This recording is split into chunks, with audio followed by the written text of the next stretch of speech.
This is The Watchers. They're a YouTube channel that had a good following, and the core people of the channel came from BuzzFeed to make the channel. Recently, they made a video called Goodbye YouTube, which came out of nowhere and people thought that they were retiring. Since in this year, a lot of channels are actually retiring, so people thought the same. Only to find out that they're still here, but they made it so that you have to pay to watch their videos now, on a website based on a subscription. It's $5.99 a month or $60 a year. They made it that price since, in their words, anyone and everyone can afford that. So the people that watch them obviously got mad that they're hiding all their new videos, or they're gonna be hiding all their new videos behind a paywall. And it's not like their channel was dying to where like they needed money for a paywall. They were at 2.9 million subs. All their videos minimum 200k, an average of 700k, and their documentaries and stuff, those are getting an average of 2 to 3 million views. So it seems like they just got greedy at this point. Because let's say like an average of 2 million people watch their stuff, right? Like their main stuff. They want people to pay $6 a month. So that's like $12 million a month that they're pocketing. Obviously, 2 million people aren't going to sign up for the paywall thing, but I'm guessing that's what they thought would happen if they did the paywall. Because their Patreon has 14,000 people. Tiers range from $5, $10, $25, and $100. That's a minimum of 70k a month. And if all 14,000 people were under the other tiers, it would be 140,000, 350,000, and 1.4 million monthly. And even with all the tiers, none of them give you access to the actual website. So after potentially dropping like $100, or like, most likely like $5, you're gonna have to drop another $6 to watch your actual videos. I know that, they're not making $1 million on Patreon alone, but I'm showing how much they potentially make into perspective. The way that most people do Patreon is that, or other third-party stuff, is that they show extra stuff that's not in regular videos. That's behind a paywall. It's fine since it's, just extra stuff like optional things like behind the scenes and other things like that, right? But with how they did it on the website, you have to pay to watch their actual regular videos that people were getting for free. And it's not like they're gonna like post it afterwards on YouTube. No, they're like completely paywalling their entire channel. For the last 6 videos they did, not including the goodbye one, 3 of the 6 were sponsored. So they're making money because like sponsors pay a lot for like, large channels. Because like Moise Credible said that, since he runs like the whole like promotional like advertising like company thing, right? Like he can probably like give a good estimate of how much they're getting per sponsorships.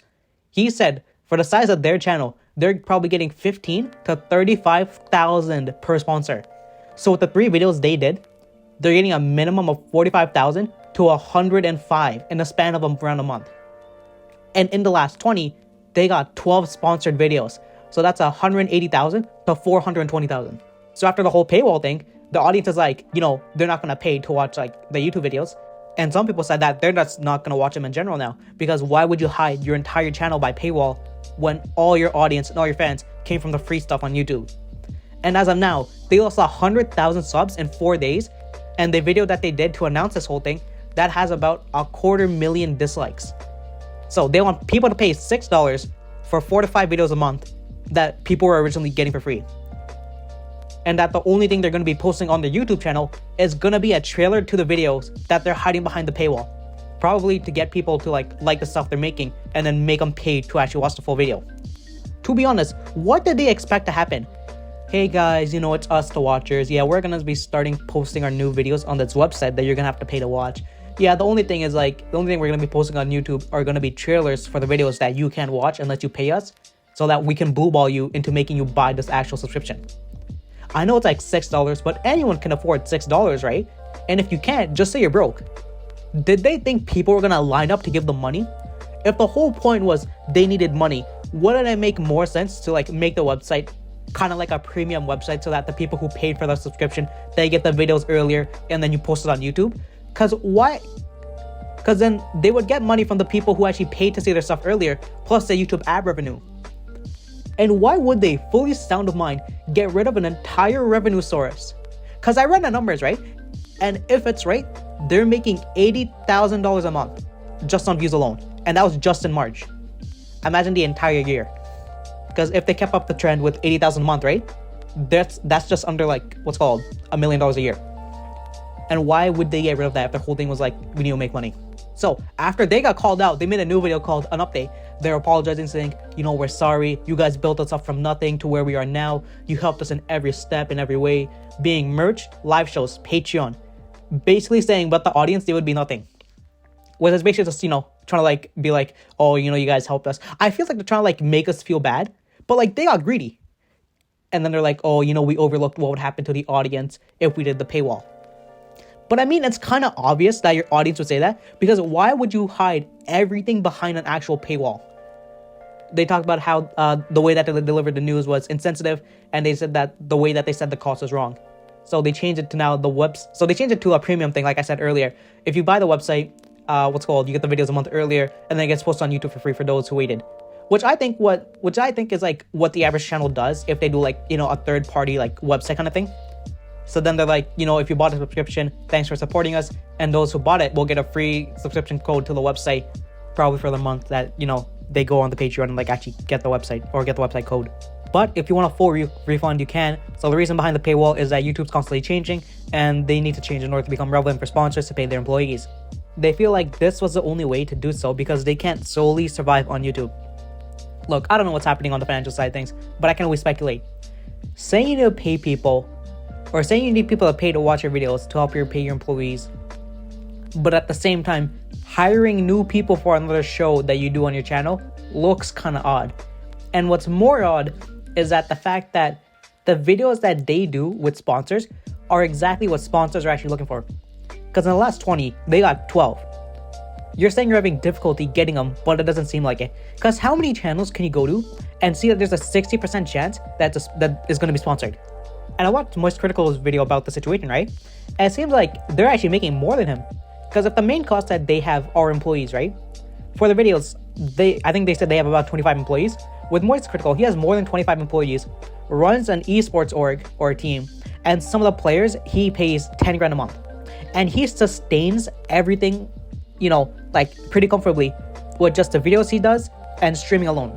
But with the watchers, you have merch, views, live shows, sponsorships, Patreon, and they have a higher RPM. Because from what Most Critical said, they're probably making 4 times what he makes per 1,000 views. And this is just him speculating after being on YouTube for like, almost 2 decades at this point. Their merch is expensive. Like the cheapest thing is like a pin or a patch that's like 3 inches and it's like $17, which is quite large. But like $17 for a pin is like, kind of like outrageous. A plain shirt that says Mystery Files is $42. A sweater with the same thing, just Mystery Files, $90. No design, no anything. It's literally just like text on like a sweater. And then there are shirts being like $50 to like $70 that are all being sold out. So they're making good money on like the actual like merch stuff. It's like the last 10 videos they did, right? That's the amount that they posted within, under 2 months. With the RPM being $12 per view because like, the 4 times and all that, per 1,000 views. For every million views they get, that's 12 grand. So with the 10 videos, including the goodbye and update video, they just got under 14 million views, which converted is around $165,000 in 2 months.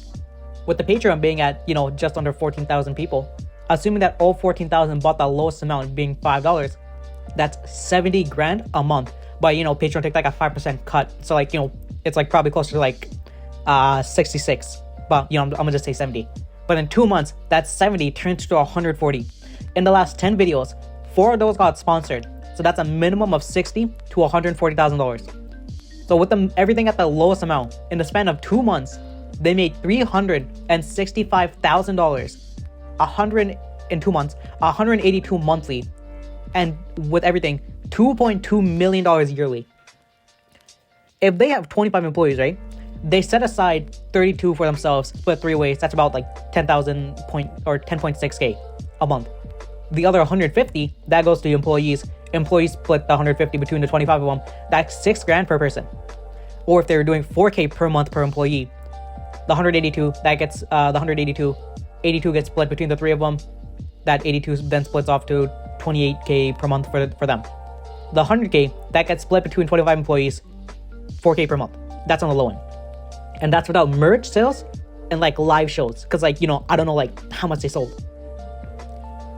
If this was on a realistic like higher end, views would still be the same at 165,000. Patreon would be at 120, 140 for 2 months. Sponsors would be at 27 by 4, that's a 108. 513,000 in 2 months. 256 a month with everything, 3 million yearly. 6K per employee, 106 split three ways. The three of them, 35,000 per month. If they're doing the 4K one, 156 split three ways, 52,000 per month between the three of them. They could have done 8K per employee and they would still be making 18,000 a month. If you're having issues with money, why are you paying for new and more employees in the process? You have to lay off people at some point if you're actually having money issues. Because they said that, oh, you know, they did the paywall to keep the employees that have been working from the start. But like, you know, with the whole like stunt you pulled, like, you know, trying to paywall the entire thing, you could have lowered all your revenue sources. And then how would you pay them? You're the boss. Those are your employees. I'm not saying become a heartless tyrant, but who comes first, you or your employees? Because you can always rehire and find someone new. Look, for what it's worth, the apology looked okay, but the situation they put themselves in was just dumb. The entire update video was just damage control, because they knew they were getting, because I don't know what they expected, but they just got too greedy. They saw the amount of people that paid for the stuff they offered, but I'm guessing, you know, they didn't expect such a reaction by people denying their greediness and just saying, no, I'm not going to pay the thing. So they realized that they had to do something if they didn't want to lose more people, and that's what they came up with the whole video thing being the premium access, getting a video a month earlier. And I feel like people are going to like harbor some sort of resentment, considering they just tried to make their whole audience pay for their videos. So to me, it seems like, you know, you have a loyal fan base, but you tried to take advantage of them by getting them to pay for a subscription. And they knew that because of you know, parasocial relationships, that a good portion of people were gonna buy it, no questions asked. But I'm guessing they didn't expect people to complain and make videos calling them out on the entire situation. Because you actually can't just make your entire audience pay for your videos. Because, like, you know, even though your videos can be good, there's always gonna be other people who do, like, you know, similar content that do their stuff off for free. If that's the way you're gonna run it, you can run it that way. But don't get surprised and don't get sad or angry when you see your audience leaving for other people. That's about it. If you like, then sub. If you sub, you might get another video.